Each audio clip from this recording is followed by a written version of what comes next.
Hello dear students, today I am going to explain some portion of the course outcome 2, that is transducers from the electronic measurements and instrumentation as a part of learning management system, an initiative by the Department of Collegiate and Technical Education. So ಇವತ್ತಿನ ಈ ಒಂದು video ಕ್ಲಾಸಲ್ಲಿ I am going to explain a brief regarding a few types of transducers. So in the previous classes, I think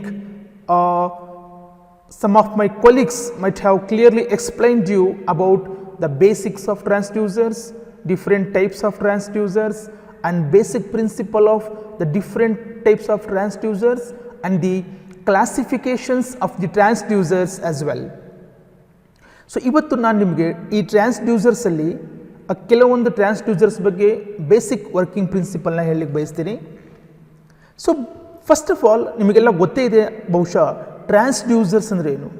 so transducers can be explained as a device which will convert on energy from one form to another form. ಅಥವಾ ನಾವು ಈಗೂ ಹೇಳ್ಬೋದು a transducer is a device which will convert a signal from one form to another form. ಅಂದರೆ ಯಾವುದೋ ಒಂದು ಸಿಗ್ನಲನ್ನು ಒಂದು ರೂಪದಿಂದ ಇನ್ನೊಂದು ರೂಪಕ್ಕೆ ಬದಲಾವಣೆ ಮಾಡ್ತಕ್ಕಂತಹ ಒಂದು ವಸ್ತು ಏನಿದೆ ಅದನ್ನೇ ನಾವು ಟ್ರಾನ್ಸ್ಡ್ಯೂಸರ್ ಅಂತ ಕರಿತೀವಿ. ಬಟ್ ಜನರಲ್ ಆಗಿ ಒಂದು ಟ್ರಾನ್ಸ್ಡ್ಯೂಸರ್ ಅಂದರೆ ಬೇಸಿಕಲಿ ನಾವು ಅರ್ಥ ಮಾಡ್ಕೊಳ್ಳೋ ರೀತಿ ಹೇಗಿರುತ್ತೆ ಅಂದರೆ ಆ ಒಂದು ಡಿವೈಸ್ ನಾನ್ ಎಲೆಕ್ಟ್ರಿಕಲ್ ಸಿಗ್ನಲನ್ನು ಎಲೆಕ್ಟ್ರಿಕಲ್ ಸಿಗ್ನಲ್ ಆಗಿ ಕನ್ವರ್ಟ್ ಮಾಡುತ್ತೆ. So transducer basically converts non electrical signals into electrical signals. So ನಾವು different physical conditions, physical parameters ಅಂತ ಏನು ಹೇಳ್ತೀವಿ, ಫಾರ್ ಎಕ್ಸಾಂಪಲ್ ಅದು ವೆಯ್ಟ್ ಇರ್ಬೋದು, ಫೋರ್ಸ್ ಇರ್ಬೋದು, ಸ್ಪೀಡ್ ಇರ್ಬೋದು, ಪ್ರೆಷರ್ ಇರ್ಬೋದು, ಡಿಸ್ಪ್ಲೇಸ್ಮೆಂಟ್ ಇರ್ಬೋದು, ಈ ಥರ ಅಂತ ಒಂದು ಫಿಸಿಕಲ್ ಕ್ವಾಂಟಿಟಿನ ಎಲೆಕ್ಟ್ರಿಕಲ್ ಕ್ವಾಂಟಿಟಿಯಾಗಿ ಕನ್ವರ್ಟ್ ಮಾಡಿ ಅದನ್ನು ಮೆಷರ್ಮೆಂಟ್ ಮಾಡ್ತೀವಿ ಯೂಸಿಂಗ್ ಟ್ರಾನ್ಸ್ಡ್ಯೂಸರ್ಸ್. ಸೊ ಇವತ್ತಿನ ಕ್ಲಾಸಲ್ಲಿ I am going to explain the hall effect transducers. So first of all ಅದನ್ನು ತಿಳ್ಕೊಳ್ಳೋಕೆ ಮುಂಚೆ ನಾವು ಅರ್ಥ ಮಾಡ್ಕೊಬೇಕು what is hall effect. So hall effect ಅನ್ನೋದು ಒಂದು ಬೇಸಿಕ್ ಎಲೆಕ್ಟ್ರೋಮ್ಯಾಗ್ನೆಟಿಕ್ ಫೆನಾಮಿನಾ ಅನ್ನೋದು. ಸೊ ಇದನ್ನು ಡೆಮಾನ್ಸ್ಟ್ರೇಟ್ ಮಾಡಿದ್ದು ಅಥವಾ ಡಿಸ್ಕವರ್ ಮಾಡಿದ್ದು US ಫಿಸಿಸಿಸ್ಟ್ ಮಿಸ್ಟರ್ ಎಡ್ವಿನ್ ಹಾಲ್ ಅಂತ. ಸೊ ಈ ಹಾಲ್ ಎಫೆಕ್ಟ್ ಏನು ಹೇಳುತ್ತೆ ಅಂದರೆ, when a magnetic field is applied at right angles to the direction of electric current, an electric field is set up which is perpendicular to both the direction of electric current and the applied magnetic field. So ಇದರ ಅರ್ಥ ಇಷ್ಟೇ, ಒಂದು current carrying semiconductor device ಅಥವಾ conducting device ಅದನ್ನು ನಾವು ಹಾಲ್ sensor ಅಂತಲೂ ಹೇಳ್ತೀವಿ. ಅದರಲ್ಲಿ ಕರೆಂಟ್ ಪಾಸ್ ಆಗ್ತಿರ್ಬೇಕಾದ್ರೆ ಆ ಕರೆಂಟ್ ಡೈರೆಕ್ಷನ್ಗೆ ನಾವು ಪರ್ಪೆಂಡಿಕ್ಯುಲರ್ ಆಗಿ ಏನಾದರೂ ಮ್ಯಾಗ್ನೆಟಿಕ್ ಫೀಲ್ಡ್ನ ಅಪ್ಲೈ ಮಾಡಿದ್ದೇ ಆದಲ್ಲಿ ಅವಾಗೇನಾಗುತ್ತೆ, ಆ ಒಂದು ಡಿವೈಸಲ್ಲಿ ಸೆಮಿಕಂಡಕ್ಟರ್ ಡಿವೈಸಲ್ಲಿ ಏನಾಗುತ್ತೆ, ಚಾರ್ಜಸ್ ಡಿಫ್ಲೆಕ್ಟ್ ಆಗುತ್ತೆ. ಪಾಸಿಟಿವ್ ಚಾರ್ಜಸ್ ಒಂದು ಕಡೆ ಅಕ್ಯುಮುಲೇಟ್ ಆಗುತ್ತೆ, ನೆಗೆಟಿವ್ ಚಾರ್ಜಸ್ ಒಂದು ಕಡೆ ಅಕ್ಯುಮುಲೇಟ್ ಆಗುತ್ತೆ ಅಂತ ಹೇಳ್ತೀವಿ. ಸೊ ಈ ರೀತಿ ಆಗೋದ್ರಿಂದ ಏನಾಗುತ್ತೆ, ಪೊಟೆನ್ಷಿಯಲ್ ಡಿಫ್ರೆನ್ಸ್ ಆಗುತ್ತೆ, ಇಲ್ಲಿ ಚಾರ್ಜ್ ಕಾನ್ಸಂಟ್ರೇಷನ್ ಡಿಫ್ರೆನ್ಸ್ ಆಗುತ್ತೆ. ಸೊ ಇದನ್ನೇ ನಾವು ಅಲ್ಲೊಂದು ಎಲೆಕ್ಟ್ರಿಕ್ ಫೀಲ್ಡ್ ಸೆಟಪ್ ಆಗುತ್ತೆ ಅಂತ ಹೇಳ್ತೀವಿ. ಪೊಟೆನ್ಷಿಯಲ್ ಡಿಫ್ರೆನ್ಸ್ ಅಲ್ಲಿ ಜನರೇಟ್ ಆಗುತ್ತೆ ಅಥವಾ ಒಂದು ವೋಲ್ಟೇಜ್ ಜನರೇಟ್ ಆಗುತ್ತೆ. ಅದರ ಡೈರೆಕ್ಷನ್ ಯಾವ ರೀತಿ ಇರುತ್ತೆ, ಅದು ಕರೆಂಟ್ ಮತ್ತು ಮ್ಯಾಗ್ನೆಟಿಕ್ ಫೀಲ್ಡ್ ಎರಡಕ್ಕೂ ಪರ್ಪೆಂಡಿಕ್ಯುಲರ್ ಆಗಿರುತ್ತೆ.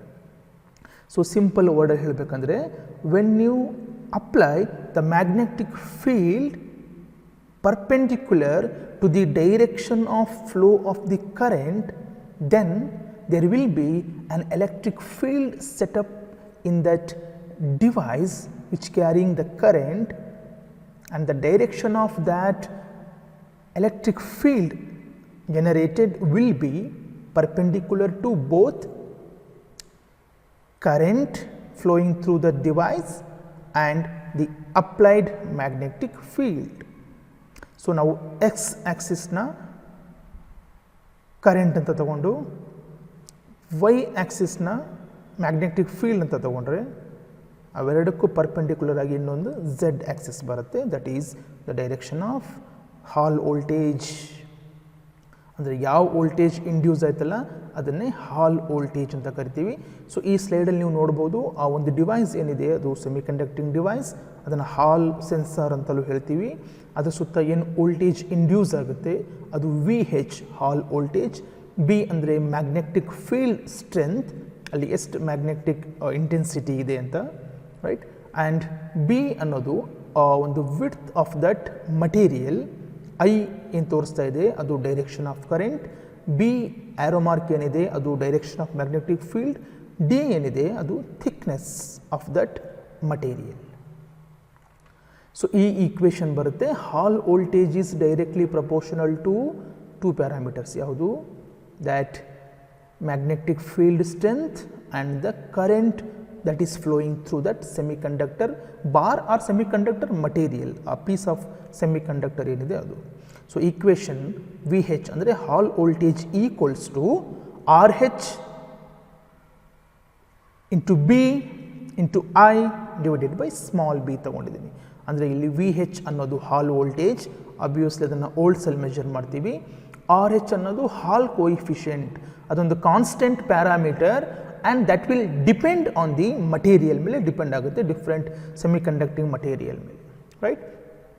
ಆ್ಯಂಡ್ B ಅಂದರೆ ನಿಮಗೆ ಗೊತ್ತೇ ಇದೆ ಮ್ಯಾಗ್ನೆಟಿಕ್ ಫೀಲ್ಡ್ ಸ್ಟ್ರೆಂತ್, I ಅಂದರೆ current carried by that semiconductor bar, and B ಅಂದರೆ width of the specimen along the magnetic field. Magnetic field ಯಾವ ಕಡೆ ನಾವು ಅಪ್ಲೈ ಮಾಡ್ತಿರ್ತೀವಿ ಆ ಡೈರೆಕ್ಷನಲ್ಲಿ ಅದರ ಸೆಮಿಕಂಡಕ್ಟರ್ ಬಾರ್ನ ವಿಡ್ತ್ ಎಷ್ಟಿದೆ ಅನ್ನೋದು, ರೈಟ್. ಸೊ ನೆನ್ಪಿಟ್ಕೊಳ್ಳಿ, ಹಾಲ್ ವೋಲ್ಟೇಜ್ ಅಥವಾ the voltage generated in that semiconductor bar is always directly proportional to magnetic field strength as well as the current.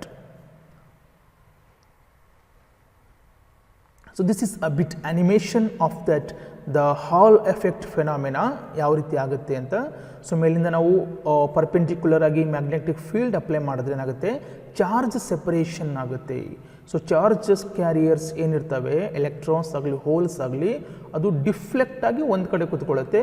ಯಾವಾಗ ಡಿಫ್ಲೆಕ್ಟ್ ಅವು ತಳ್ಳಲ್ಪಡೋದು ಡಿಫ್ಲೆಕ್ಟ್ ಆಗುತ್ತಲ್ಲ ಆ ಟೈಮಲ್ಲಿ ಏನಾಗುತ್ತೆ, ಚಾರ್ಜ್ ಕಾನ್ಸಂಟ್ರೇಷನ್ ವೇರಿಯೇಷನ್ ಆಗಿ ಅಲ್ಲಿ ಪೊಟೆನ್ಷಿಯಲ್ ಡಿಫರೆನ್ಸ್ ಅಥವಾ ಎಲೆಕ್ಟ್ರಿಕ್ ಫೀಲ್ಡ್ ಸೆಟಪ್ ಆಗುತ್ತೆ. ಅದನ್ನು ನಾವು ಒಂದು ಮ್ಯಾಗ್ನೆಟೋಮೀಟರ್ ಅಥವಾ ಯಾವುದೋ ಒಂದು ವೋಲ್ಟ್ ಮೀಟರ್ ಯೂಸ್ ಮಾಡಿಕೊಂಡು ಅದನ್ನು ಚೆಕ್ ಮಾಡ್ಬೋದು ಎಷ್ಟು ವೋಲ್ಟ್ ಇದೆ ಅಂತ. ಹಾಗಿದ್ರೆ ಈ ಫೆನಾಮಿನಾ ಮೇಲೆ ವರ್ಕ್ ಆಗ್ತಕ್ಕಂತಹ ಎಲ್ಲ ಡಿವೈಸಸ್ಗಳನ್ನ ನಾವು ಹಾಲ್ ಎಫೆಕ್ಟ್ ಟ್ರಾನ್ಸ್ಡ್ಯೂಸರ್ಸ್ ಅಂತ ಕರಿತೀವಿ. So what is basically Hall effect transducers? The transducers which works on the principle of Hall effect. ಈ ನಾನು ಆಗಲೇ ಏನು ಹೇಳಿದೆ ಫೆನಾಮಿನಾ, ಆ ಫೆನಾಮಿನಾ ಮೇಲೆ ವರ್ಕ್ ಆಗತಕ್ಕಂತಹ ಎಲ್ಲ ಟ್ರಾನ್ಸ್ಡ್ಯೂಸರ್ಗಳನ್ನ ನಾವು ಹಾಲ್ ಎಫೆಕ್ಟ್ ಟ್ರಾನ್ಸ್ಡ್ಯೂಸರ್ ಅಂತ ಕರಿತೀವಿ. ಹಾಗಿದ್ರೆ ಇದನ್ನು ಎಲ್ಲಿ ಯೂಸ್ ಮಾಡ್ತಾರೆ? ಸೊ ಇದನ್ನು it will be used to find out whether the semiconductor material is either N type or P type. ಅದು N type ಇದೆಯಾ P type ಇದೆಯಾ ಅಂತ ಕಂಡುಹಿಡಿಯಲಿಕ್ಕೋಸ್ಕರನೂ ಈ ಸೆನ್ಸರ್ಗಳನ್ನ ಯೂಸ್ ಮಾಡ್ತಾರೆ. ಯಾಕಂದರೆ ನಿಮಗೆ ಗೊತ್ತಾಗುತ್ತೆ ಅಲ್ಲಿ ಚಾರ್ಜ್ ಕಾನ್ಸಂಟ್ರೇಷನ್ ಎಲೆಕ್ಟ್ರಾನ್ಸ್ ಇದೆಯಾ ಹೋಲ್ಸ್ ಇದೆಯಾ. ಸೊ ಎಲೆಕ್ಟ್ರಾನ್ಸ್ ಇದ್ದರೆ ಆಬ್ವಿಯಸ್ಲಿ ಅದು N type, ಹೋಲ್ಸ್ ಇದ್ದರೆ ಅದು P type. ಆ್ಯಂಡ್ ಅದಷ್ಟೇ ಅಲ್ಲದೆ it can also be used to determine the carrier concentration, ಅಂದರೆ ಒಟ್ಟು ಚಾರ್ಜ್ ಎಷ್ಟಿದೆ, ಅಮೌಂಟ್ ಎಷ್ಟಿದೆ ಅಂತ ಕಂಡುಹಿಡಿಯಲಿಕ್ಕೂ ಈ ಹಾಲ್ ಎಫೆಕ್ಟ್ ಸೆನ್ಸರ್ನ ಯೂಸ್ ಮಾಡ್ತೀವಿ. And it is also used as a magnetic field meter. ಹೆಸರೇ ಹೇಳ್ತೆ, ಮೀಟರ್ ಅಂದರೆ ಏನೋ ಒಂದು ಮೆಜರ್ ಮಾಡೋಕ್ಕೆ. ಏನು ಮೆಜರ್ ಮಾಡೋಕ್ಕೆ? ಎಷ್ಟು ಮ್ಯಾಗ್ನೆಟಿಕ್ ಫೀಲ್ಡ್ ಇದೆ, ಅದರ ಇಂಟೆನ್ಸಿಟಿ ಎಷ್ಟಿದೆ ಅಂತ ಮೆಜರ್ ಮಾಡಲಿಕ್ಕೂ ಯೂಸ್ ಮಾಡ್ತಾರೆ. ಬಿಕಾಸ್ ಲಾಸ್ಟ್ ಸ್ಲೈಡಲ್ಲಿ ನೀವು ನೋಡಿದ್ರಿ ವೋಲ್ಟೇಜ್ ಯಾವುದ್ರ ಮೇಲೆ ಡಿಪೆಂಡ್ ಆಗುತ್ತೆ, ಮ್ಯಾಗ್ನೆಟಿಕ್ ಫೀಲ್ಡ್ ಇಂಟೆನ್ಸಿಟಿ ಮೇಲೆ. ಸೊ ನಾವು ಔಟ್ಪುಟ್ ವೋಲ್ಟೇಜ್ ಎಷ್ಟಿದೆ ಅಂತ ಗೊತ್ತಾದರೆ we can easily say magnetic field ಎಷ್ಟಿದೆ ಅಂತ. Because voltage, Hall voltage in particular depends are directly proportional to the magnetic field intensity ನೆನಪಿರಲಿ. ಸೊ ಮ್ಯಾಗ್ನೆಟಿಕ್ ಫೀಲ್ಡ್ ಎಷ್ಟಿದೆ ಅಂತ ಕಂಡುಹಿಡಿಯಲಿಕ್ಕೂ ಅದನ್ನು ಯೂಸ್ ಮಾಡ್ತಾರೆ. ನೆಕ್ಸ್ಟ್ ಇನ್ನೊಂದು ಹಾಲ್ ಎಫೆಕ್ಟ್ ಮಲ್ಟಿಪ್ಲೇಯರ್ ಅಂತ ಯೂಸ್ ಮಾಡ್ತೀವಿ. ಯಾಕಂದರೆ ಅಲ್ಲಿ ನಾವು ಎರಡು ಪ್ಯಾರಾಮೀಟರ್ನ ಪ್ರಾಡಕ್ಟ್ ಎಷ್ಟಿದೆ ಅಂತ ಕಂಡುಹಿಡಿಬೋದು. ಯಾವುದೆರಡು ಪ್ರಾಡಕ್ಟ್ ಈಕ್ವೇಷನಲ್ಲಿ ನೋಡಿದಿರಿ, B into I. So by using this transducer we can design an instrument which will measure the product of the magnetic field intensity and the current. ಅದಕ್ಕೆ ಮಲ್ಟಿಪ್ಲೇಯರ್ ಅಂತೀವಿ. ಯಾವ multiplier? B into I. Next ಇದೇ ಟ್ರಾನ್ಸ್ಡ್ಯೂಸರ್ನ ಕೆಲವು ಕಡೆ secondary transducer ಆಗಿ use ಮಾಡ್ತಾರೆ and ಬೇರೆ ಬೇರೆ ಅಪ್ಲಿಕೇಶನ್ಸಲ್ಲಿ ಯೂಸ್ ಮಾಡ್ತಾರೆ. ಬೇಸಿಕಲಿ ಕರೆಂಟ್ ಮೆಷರ್ ಮಾಡೋಕ್ಕೆ, ಮ್ಯಾಗ್ನೆಟಿಕ್ ಫ್ಲಕ್ಸ್ ಮೆಷರ್ ಮಾಡೋಕ್ಕೆ, ಫೀಲ್ಡ್ ಲೆವೆಲ್, ಫ್ಲೂಯಿಡ್ ಲೆವೆಲ್ ಅದು ಮೆಷರ್ ಮಾಡಲಿಕ್ಕೋಸ್ಕರ ಇದನ್ನು ಬೇರೆ ಬೇರೆ ಅಪ್ಲಿಕೇಶನ್ಸಲ್ಲಿ ಯೂಸ್ ಮಾಡ್ತಾರೆ. So depending on the applications that is used, ಎಲ್ಲಿ ಈ ಒಂದು ಹಾಲ್ ಎಫೆಕ್ಟ್ ಸೆನ್ಸಾರ್ನ ಯೂಸ್ ಮಾಡ್ತೀವಿ ಅನ್ನೋ ಆಧಾರದ ಮೇಲೆ ಅದನ್ನು ಬೇರೆ ಬೇರೆ ಟೈಪ್ಸ್ ಮಾಡ್ತಾರೆ. ಕೆಲವು ಕಡೆ ಡಿಸ್ಪ್ಲೇಸ್ಮೆಂಟ್ ಮೆಷರ್ ಮಾಡ್ತೀವಿ, ಎಷ್ಟು ಸ್ಥಾನ ಪಲ್ಲಟಾಗಿದೆ ಅಂತ. ಕೆಲವು ಕಡೆ ಒಂದು ಲಿಕ್ವಿಡ್ ಲೆವೆಲ್, ಫ್ಲೂಯಿಡ್ ಲೆವೆಲ್ ಎಷ್ಟಿದೆ ಅಂತ ಮೆಷರ್ ಮಾಡ್ತೀವಿ. ಯಾಕಂದರೆ ಫ್ಲೂಯಿಡ್ ಲೆವೆಲ್ ಚೇಂಜ್ ಆದಂಗೆಲ್ಲ ಏನಾಗುತ್ತೆ, ಮ್ಯಾಗ್ನೆಟಿಕ್ ಫೀಲ್ಡ್ ಚೇಂಜ್ ಆಗುತ್ತೆ. So magnetic field change, intensity change ಆದರೆ ಆಬ್ವಿಯಸ್ಲಿ ಔಟ್ಪುಟ್ ವೋಲ್ಟೇಜ್ ವಿ ಹೆಚ್, ಹಾಲ್ ವೋಲ್ಟೇಜ್ ಏನಿದೆ ಅದು ಚೇಂಜ್ ಆಗುತ್ತೆ. ರೈಟ್. ಸೊ ಈ ರೀತಿ ಮ್ಯಾಗ್ನೆಟಿಕ್ ಫೀಲ್ಡ್ ಚೇಂಜ್ ಆಗುತ್ತೆ, ಕರೆಂಟ್ ಚೇಂಜ್ ಆಗುತ್ತೆ. ಇವೆರಡು ಚೇಂಜ್ ಆದರೆ ಹಾಲ್ ವೋಲ್ಟೇಜ್ ಚೇಂಜ್ ಆಗುತ್ತೆ ಅನ್ನೋ ಆಧಾರದ ಮೇಲೇ ನಾವು ಬೇರೆ ಬೇರೆ ಪ್ಯಾರಾಮೀಟರ್ಗಳನ್ನ ಮೆಷರ್ ಮಾಡ್ಬೋದು.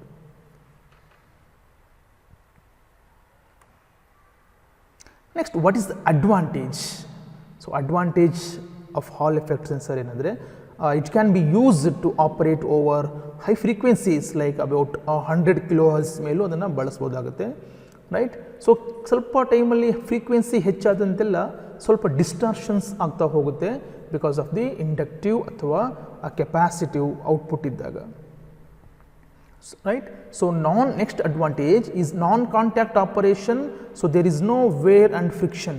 ಯಾಕಂದರೆ ನಮ್ಮ semiconductor device and magnetic field ಎರಡರ ಮಧ್ಯೆ ಡೈರೆಕ್ಟ್ ಕಾಂಟ್ಯಾಕ್ಟ್ ಇರೋದಿಲ್ಲ. So there is no question of like wear and tear, ಅದು ಹಾಳಾಗೋದು, ಫ್ರಿಕ್ಷನ್ ಆಗೋದು, ಆ ರೀತಿ ಸೀನ್ ಇರಲ್ಲ because we are not contacting each other.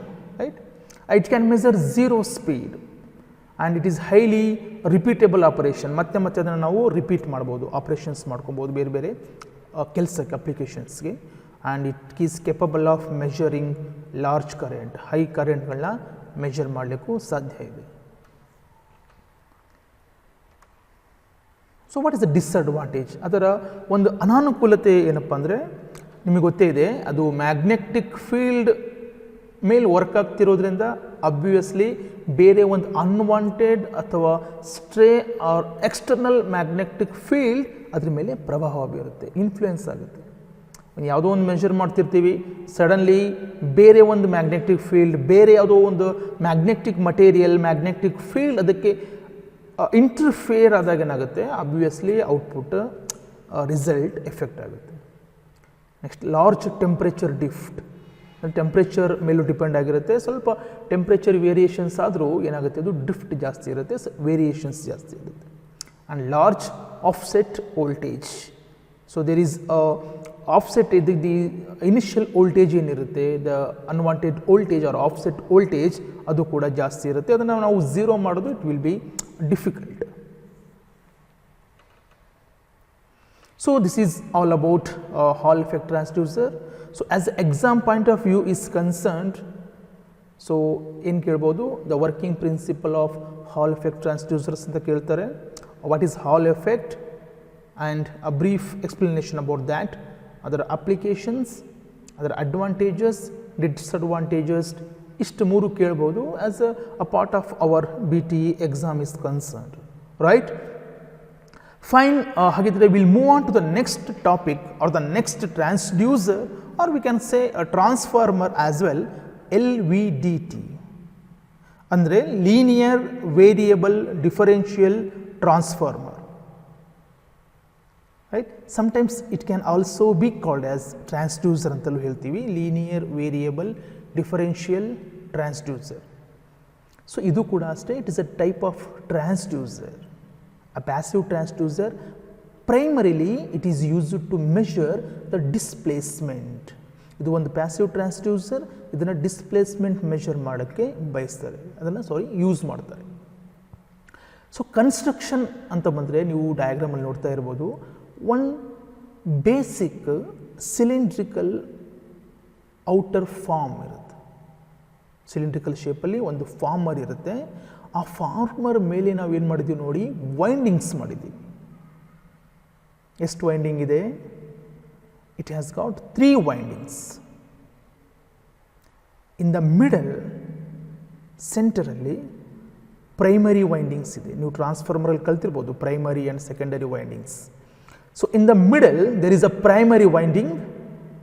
Primary ವೈಂಡಿಂಗ್ಗೆ ಸೈಡ್ಸಲ್ಲಿ in the exact symmetrical sides, ಆ ಕಡೆ ಈ ಕಡೆ ಈಕ್ವಲ್ ಆಗಿ ಡಿಸ್ಟೆನ್ಸಲ್ಲಿ symmetrically identically placed there are secondary windings, right? But you observe ಮಾಡಬಹುದು, there are 2 secondary windings connected in a series connection. 2 secondary winding ಇದೆ, 1 primary winding ಇದೆ. secondary winding ನ ನಾವು ಸೀರೀಸ್ ಅಲ್ಲಿ ಕನೆಕ್ಟ್ ಮಾಡಿ ಅದರಿಂದ ಔಟ್ಪುಟ್ ವೋಲ್ಟೇಜ್ ತಗೊಂತೀವಿ. ಟ್ರಾನ್ಸ್ಫಾರ್ಮರಲ್ಲಿ ಯಾವ ರೀತಿ ಪ್ರೈಮರಿ ವೋಲ್ಟೇಜ್ಗೆ ಇನ್ಪುಟ್ ಕೊಟ್ಟು ಸೆಕೆಂಡರಿ ವೋಲ್ಟೇಜ್ಗೆ ನಾವು ಔಟ್ಪುಟ್ ತಗೊಂತೀವೋ, in the same manner here also we have a primary winding where the input AC voltage is being supplied. ಪ್ರೈಮರಿಗೆ ಇನ್ಪುಟ್ ವೋಲ್ಟೇಜ್ ಕೊಡ್ತೀವಿ. ಆ 2 ಸೆಕೆಂಡರಿ ಏನಿದಾವಲ್ಲ S1 and S2 ಅಂತ ನಾವು ಡಿನೋಟ್ ಮಾಡ್ತೀವಿ. Secondary winding 1 S1, secondary winding 2 S2. ಅವೆರಡರಿಂದ ನಾವು ಏನು ಮಾಡ್ತೀವಿ, output differential output voltage. ಯಾಕಂದರೆ ಎರಡರಲ್ಲೂ ವೋಲ್ಟೇಜ್ ಇಂಡ್ಯೂಸ್ ಆಗೋದ್ರಿಂದ ಔಟ್ಪುಟ್ ವೋಲ್ಟೇಜ್ ಏನಿದೆ that will be it's differential output ವೋಲ್ಟೇಜ್ನ ತಗೊತೀವಿ ಅಥವಾ ಡ್ರಾ ಮಾಡ್ತೀವಿ, ರೈಟ್? ಆ ಒಂದು ಸಿಲಿಂಡ್ರಿಕಲ್ ಫಾರ್ಮರ್ ಅಂತ ಏನು ಹೇಳಿದೆ, ಆ ಒಂದು ಸಿಲಿಂಡ್ರಿಕಲ್ ಫಾರ್ಮರ್ ಒಳಗೆ there is movable iron core, ಒಂದು ಮೂವ್ ಆಗ್ತಾ ಇರೋ ಐರನ್ ಮೂವ್ ಆಗುವಂತಹ ಒಂದು ಐರನ್ ಕೋರ್ ಅಥವಾ ಐರನ್ ರಾಡ್ ಅಂತ ನಾನು ಸಿಂಪಲ್ ಭಾಷೆ ಹೇಳ್ತೀನಿ. ಐರನ್ ಕೋರ್ ಇರುತ್ತೆ, ಅಲ್ಲೇ ತೋರಿಸಿದ್ದೀನಿ. ಮೋಷನ್ ಅಂದರೆ ಅದು ಮೂವ್ಮೆಂಟ್ ಆಗುತ್ತೆ ಅಂತ, ಅದು ಎಕ್ಸಾಕ್ಟಾಗಿ ಈಗ ಸೆಂಟ್ರಲ್ ಪ್ಲೇಸಲ್ಲಿ ಇರುತ್ತೆ. ಸೊ ಯಾವುದು ನಾವು ಡಿಸ್ಪ್ಲೇಸ್ಮೆಂಟ್ ಮೆಷರ್ ಮಾಡಬೇಕು ಅಂದ್ಕೊತೀವಿ, ಮೂವ್ಮೆಂಟ್ ಆಗೋದು, ಸ್ಥಾನ ಪಲ್ಲಟ ಆಗೋದು ಮೆಷರ್ಮೆಂಟ್ ಮಾಡಬೇಕು ಅಂದ್ಕೊತೀವಿ, ಅದನ್ನು ನಾವು ಏನು ಮಾಡ್ತೀವಿ, ಈ ಒಂದು ಕೋರ್ ಏನಿದೆ, ಸೆಂಟ್ರಲಿ ಪ್ಲೇಸ್ಡ್ ಕೋರ್ ಏನಿದೆ, ಅದನ್ನು ನಾವು ಅಟ್ಯಾಚ್ ಮಾಡ್ತೀವಿ. ಸೊ ಇದರ ಕನ್ಸ್ಟ್ರಕ್ಷನ್ ಇಷ್ಟೇ. ಒಂದು ಫಾರ್ಮರ್ ಇರುತ್ತೆ, ಫಾರ್ಮರ್ ಒಳಗಡೆ ಒಂದು ಮೂವ್ ಆಗುವಂತಹ ಕೋರ್ ಇರುತ್ತೆ, ಆ್ಯಂಡ್ ಆ ಫಾರ್ಮರ್ ಮೇಲೆ ವೈಂಡಿಂಗ್ಸ್ ಇರುತ್ತೆ. 1 ಪ್ರೈಮರಿ ವೈಂಡಿಂಗ್, 2 ಸೆಕೆಂಡರಿ ವೈಂಡಿಂಗ್. ನೆನ್ಪಿಟ್ಕೊಳ್ಳಿ, 2 ಸೆಕೆಂಡರಿ ವೈಂಡಿಂಗ್ ಪ್ರೈಮರಿ ವೈಂಡಿಂಗಿಗೆ ಸಿಮಿಟ್ರಿಕಲ್ ಆಗಿ ಐಡೆಂಟಿಕಲ್ ಆಗಿ ಅಪಾರ್ಟ್ ಆಗಿರುತ್ತೆ. And remember, the number of turns in both the secondaries will be same. For example, number of turns in primary secondary 1 S1 ಅಲ್ಲಿ N1 ಇದ್ದರೆ, S2 ಅಲ್ಲಿ N2 ಇದ್ದರೆ, remember N1 equals to N2. Alright, so ಇಷ್ಟು construction ನೋಡ್ಕೊಂಡಿದ್ದೀರಿ ನೀವು. Output ವೋಲ್ಟೇಜ್ನ ನಾನು ES1 minus ES2 ಅಂತ ತಗೊಂಡಿದ್ದೀನಿ. ES1 ಅಂದರೆ ವೋಲ್ಟೇಜ್ ಇಂಡ್ಯೂಸ್ಡ್ ಇನ್ ಸೆಕೆಂಡರಿ ವೈಂಡಿಂಗ್ 1. ಮೊದಲನೇ ಸೆಕೆಂಡರಿ ವೈಂಡಿಂಗಲ್ಲಿ ಏನು ವೋಲ್ಟೇಜ್ ಇದೆ ಅದು ES1. ಎರಡನೇ ಸೆಕೆಂಡರಿ ವೈಂಡಿಂಗಲ್ಲಿ ವೋಲ್ಟೇಜ್ ಏನಿದೆ that is ES2, right? Primary voltage ಏನು ಸಪ್ಲೈ ಕೊಟ್ಟಿವಿ ಅದನ್ನು VP ಅಂತ ತಗೊಂಡಿದ್ದೀನಿ, where P means primary voltage.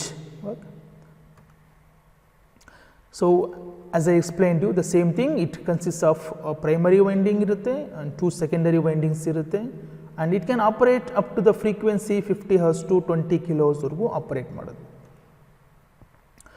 A movable soft iron core slides within the hollow former ಇರುತ್ತೆ, ಅದರೊಳಗಡೆದು ಒಂದು ಐರನ್ ಕೋರ್ ಇರುತ್ತೆ. ನಾನು ಆಗಲೇ ಹೇಳಿದಂಗೆ the output voltage of the secondary winding S1 is E1, the output that of a secondary winding S2 is E2. So ಈಗ let's see how it works, ಹೆಂಗೆ work ಆಗುತ್ತೆ ಅಂತ. ಸೊ ಕನ್ಸ್ಟ್ರಕ್ಷನ್ ನೀವು ನೆನಪಿಟ್ಕೋಬೇಕೀಗ. Hello cylindrical farmer ಏನಿದೆ ಅದ್ರ ಒಳಗಡೆ ಒಂದು movable iron core ಇದೆ. ಸೊ ಯಾವುದರ ಒಂದು ಡಿಸ್ಪ್ಲೇಸ್ಮೆಂಟ್ ಮೂವ್ಮೆಂಟ್ ಆಗೋದು ನಾವು ಮೆಷರ್ ಮಾಡ್ಬೇಕು ಅಂದ್ಕೊತೀವಿ, this has to be connected to that movable iron core. ಈಗ ಆ ಕೋರ್ ಏನಿದೆ ಅದು ನಾರ್ಮಲ್ ಪೊಸಿಷನಲ್ಲಿದ್ದಾಗ, when it is in normal position ಅದನ್ನು ನಲ್ ಪೊಸಿಷನ್ ಅಂತ ಕರಿತೀವಿ. ಅದು ಎಕ್ಸಾಕ್ಟ್ ಮಿಡಲ್ ಅಥವಾ ನಾರ್ಮಲ್ ಪೊಸಿಷನಲ್ಲಿರುತ್ತೆ ನಾವು ಹೆಂಗೆ ಡಿಸೈನ್ ಮಾಡಿರ್ತೀವಿ. ಸೊ ಅವಾಗೇನಾಗುತ್ತೆ, ಇನ್ಪುಟ್ ಸಪ್ಲೈ ಕೊಡ್ತೀವಿ ಪ್ರೈಮರಿ ವೈಂಡಿಂಗಿಗೆ. ಸೊ ಪ್ರೈಮರಿ ವೈಂಡಿಂಗ್ ಏನಾಗುತ್ತೆ, ಕರೆಂಟ್ ಪಾಸ್ ಆಗುತ್ತೆ.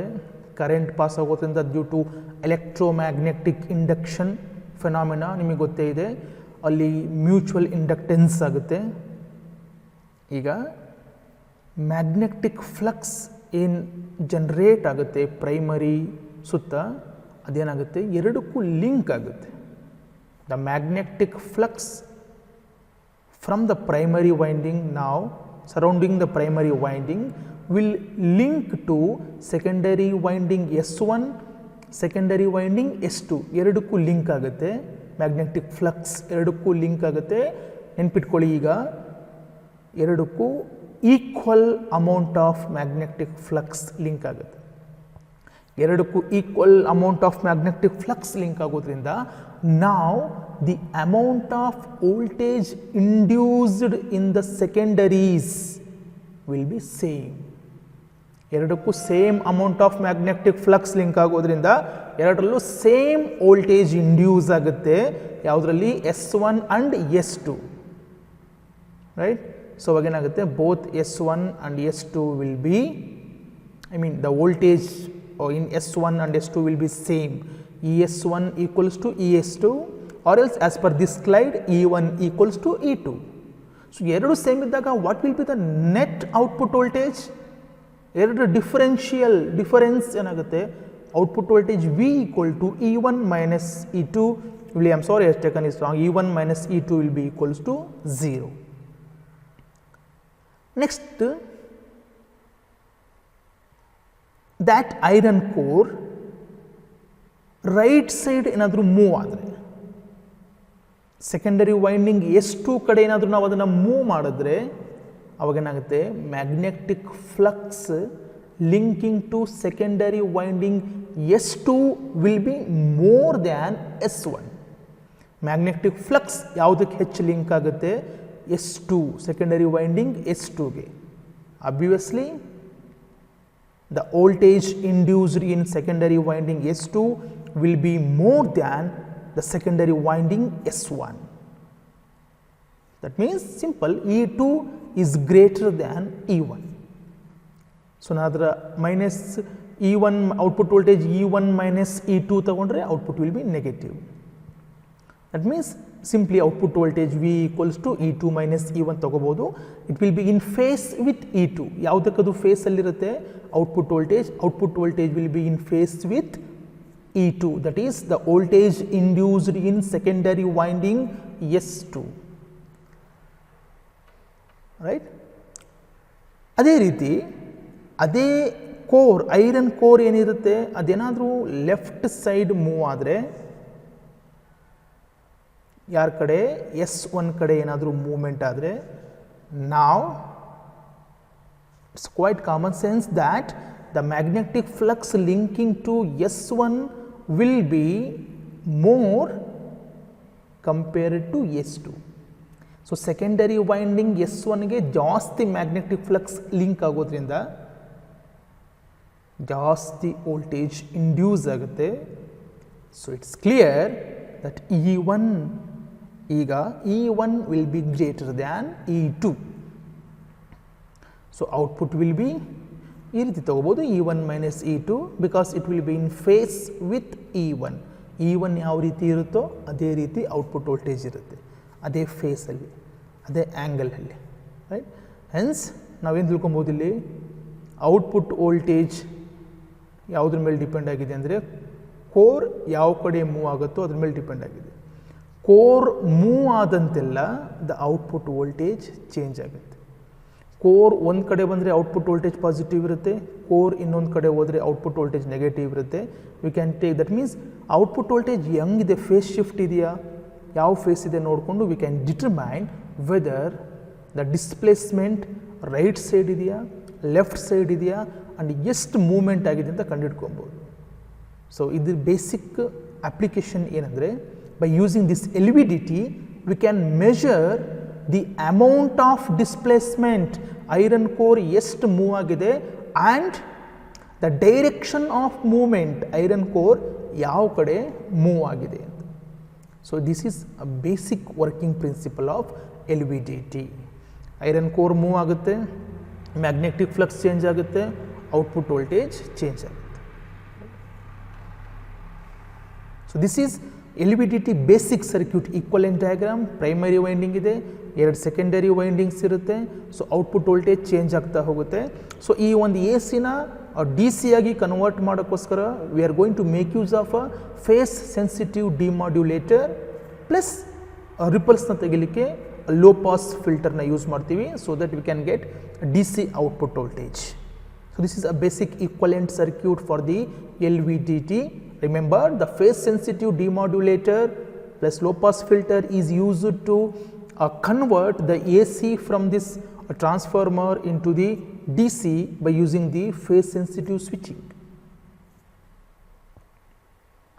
Advantages, this is a basic thing, as you all know that main advantage ಏನಂದರೆ ಇದಕ್ಕೆ ಹೈ ರೆಸೊಲ್ಯೂಷನ್ ಇರುತ್ತೆ, ಹೈ ಔಟ್ಪುಟ್ ಬರುತ್ತೆ, ಭಾಳ ಸೆನ್ಸಿಟಿವ್ ಇರುತ್ತೆ, we can measure minimal changes as well at input and good linearity ಅಂದರೆ input change ಆದಂತೆಲ್ಲ output ಕೂಡ change ಆಗುತ್ತೆ with a linear scale. Ruggedness can be strong ಇರುತ್ತೆ, ರಫ್ ಯೂಸ್ ಮಾಡ್ಬೋದು. Less friction, ಸ್ವಲ್ಪ friction ಕಡಿಮೆ ಇರುತ್ತೆ ಹ್ಯಾಲೋ ಸಿಲಿಂಡರ್ ಒಳಗಡೆ core ಇರೋದ್ರಿಂದ.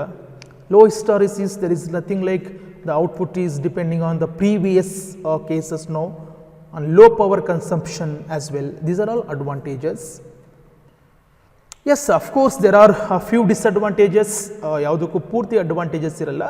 So ಇದಕ್ಕೂ ಕೂಡ it has got its own few disadvantages in fact. So ಏನಂದರೆ output ಸ್ವಲ್ಪ ಕಡಿಮೆ ಇರುತ್ತೆ, ಔಟ್ಪುಟ್ ಲಾರ್ಜ್ ಔಟ್ಪುಟ್ ಬೇಕಂದರೆ you have to move the iron core with an appreciable value. Appreciable displacement is required for generating large voltages. ಸ್ವಲ್ಪ movement ಆದರೂ voltage ಬರುತ್ತೆ, but large voltage ಬೇಕಂದರೆ ಆ ಕೋರ್ ಮೂಮೆಂಟ್ ಜಾಸ್ತಿ ಇರಬೇಕಾಗುತ್ತೆ. That is a bit of disadvantages with respect to this LVDT. ನಾನು ಆಗಲೇ ಹೇಳ್ದಂಗೆ ಮ್ಯಾಗ್ನೆಟಿಕ್ ಎಕ್ಸ್ಟರ್ನಲ್ ಮ್ಯಾಗ್ನೆಟಿಕ್ ಫೀಲ್ಡಿಂದ ಇದಕ್ಕೆ ಡಿಸ್ಟಾರ್ಷನ್ ಬರುತ್ತೆ, ಡಿಸ್ಟರ್ಬೆನ್ಸ್ ಆಗುತ್ತೆ. ಸೊ ಅವಾಗ ಏನು ಮಾಡ್ತೀವಿ, ಆಬ್ವಿಯಸ್ಲಿ ಅದನ್ನು ಮುಚ್ಚಬೇಕು, ಕವರ್ ಮಾಡಬೇಕು. That is shielding is required since it is sensitive to magnetic field, external magnetic field, unwanted magnetic field, stray magnetic field. And the performance of the transducer gets affected by the vibrations. ಸ್ವಲ್ಪ vibrations ಆದರೆ, ಏನಾದರೂ physical mechanical disturbance ಆದರೆ output ಸ್ವಲ್ಪ ಅದರ performance ಅಥವಾ output voltage vary ಆಗುವಂತಹ chances ಇರುತ್ತೆ. And last disadvantage of course it is the main disadvantage of most of the transducer ಏನಂದರೆ temperature changes affect the transducer.